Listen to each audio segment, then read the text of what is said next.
Real girlfriend allowed. প্রেম করা চলবে না, প্রেমে ধোকা দেওয়া চলবে না, ডাবলিং ট্রিপলিং চলবে না, just friend, best friend, last friend, trust friend কিছু চলবে না।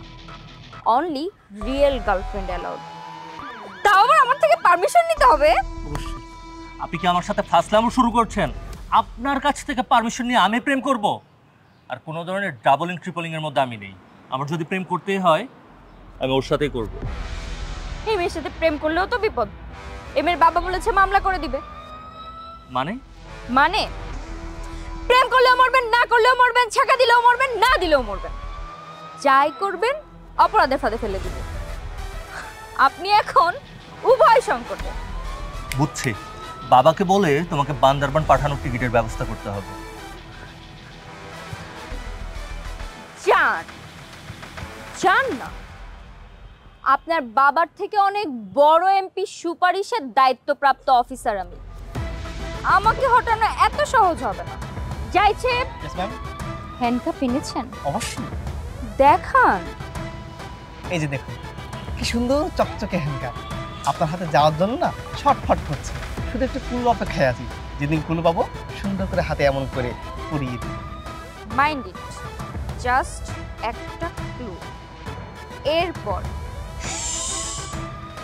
বান্দরবন কে যাবে দেখা যাবে।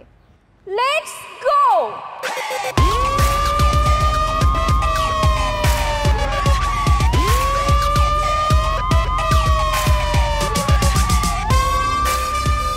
তুমি এত প্যানিক হচ্ছ কেন? মানুষের লাইফে XYZ থাকতেই পারে, পাস্ট ইজ পাস্ট। তুমি আমার রিয়েল লাইফের গার্লফ্রেন্ড। কি জানি কি যে সামনে হতে যাচ্ছে কিছুই বুঝতে পারছি না। কবে না জানি শুনতে হয় এক্স গার্লফ্রেন্ডের হাতে এক্স বয়ফ্রেন্ড গ্রেপ্তার। শোনো হিয়া, সেই দিন কখনো আসবে না।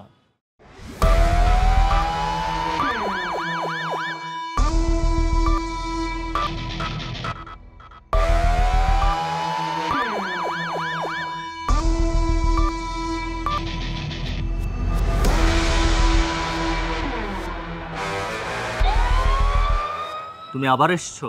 হ্যাঁ রে, আমার কাজই তো এটা। যেইখানেই ক্রিমিনাল সেইখানেই আমি। আমরা এখানে কোনো ক্রাইম করছি না, আমরা দুজন বসে কথা বলছিলাম। হ্যাঁ সেটাই তো দেখলাম, দুজন বসে প্রেম করছিলেন। যাইছে। Yes ma'am. প্রেম করা কি অপরাধ নয়? অবশ্যই। শুনুন মিস লিজা, আপনি না আমাকে একদম আইন শেখাতে আসবেন না। পৃথিবীর এমন কোনো আইন নাই যে আইনে প্রেম করা অপরাধ। আপনি যে মেয়ের সাথে বসে প্রেম করছেন, এমের বাবা জানে যে তার মেয়ের সাথে আপনি চিপায় বসে চিপকায় প্রেম করছেন? অবশ্যই জানে। এক্সকিউজ মি ম্যাম, প্লিজ কথা বলুন। কে? ওই মেয়ের বাবা। ও হ্যালো, হ্যালো, কে বলছেন? আমি আপনার থানায় এসআই লিজা বলছি। হ্যাঁ জি ম্যাডাম, বলেন। আপনি কি জানেন আপনার মেয়ে চিপায় বসে একটা বখাটে ছেলের সাথে প্রেম করছে? কি বলে? আমার মেয়ে তো বললো কোচিংয়ে গেল। তাহলে আমি কি এখন ওদের বিরুদ্ধে ব্যবস্থা নিব? অবশ্যই নেবেন। কোন বদমাইশে পড়েছেন আমার মেয়েটা ওই জায়গায় গেল আমি জানি না। আপনি ওরে অ্যারেস্ট করেন, এরপর আমি থানায় আইসা ওর বিরুদ্ধে মামলা করবো, 14 গোষ্ঠীর বিরুদ্ধে মামলা করবো। না থাক, এবারের মতো ছেড়ে দিলাম, এরপরে আবার দেখলে অ্যারেস্ট করব। কি বলেন? মাফ করে দিবেন? ঠিক আছে, আপনি যা ভালো মনে করেন। ওকে। এখন কি একটু বেশি বেশি হচ্ছে না? না রে, বেশি বেশি তো এখন থেকে হবে। আজকে থেকে আমার এলাকায় নতুন আইন শুরু হবে।